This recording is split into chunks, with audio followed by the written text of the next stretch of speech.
Қайырлы күн, оқушым. Сегодня я объясню көптік жалғау, множественное число. В казахском языке көптік жалғау имеет 6 окончаний. Это у нас лар, лер, дар, дер и тар, дер. Лар, лер окончание добавляется после всех гласных толсто и 3 буквы р, у, ксха, и.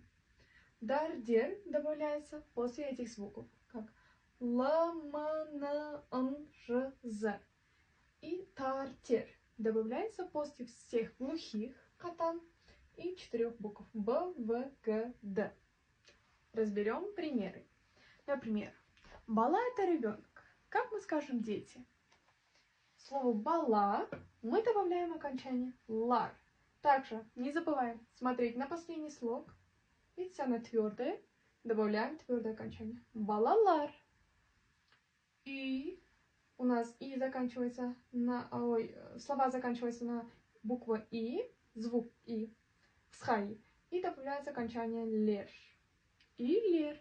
Также смотрим на гласное, она у нас мягкая, добавляется мягкое окончание. Дальше. Каламдар. Ручки. Калам. Смотрим на последний слог А, видите, твердое, добавляем твердое окончание. Каламдар. И последний звук у нас М. После М, если слова заканчиваются на М, добавляется дар, дер. Дальше также буква З.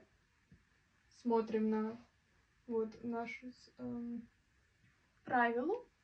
После буквы З добавляется окончание дар, дер. И смотрим на гласную, она у нас твердая, добавляем, значит, твердое окончание дар. Последние слова друзья. Достар. Смотрим на последний слог. У нас во. Это у нас твердая гласная. С. Глухая. Хатан. После глухих добавляется тартер.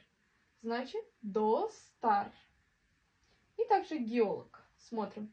Последнее слово, буква у нас Г. После буквы Г добавляется окончание тартер.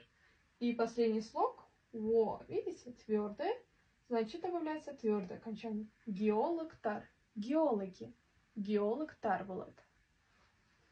Так, теперь разберем, в какие случаи мы не добавляем көптік жалғау. Продолжим. В какие случаи не добавляется көптік жалғау?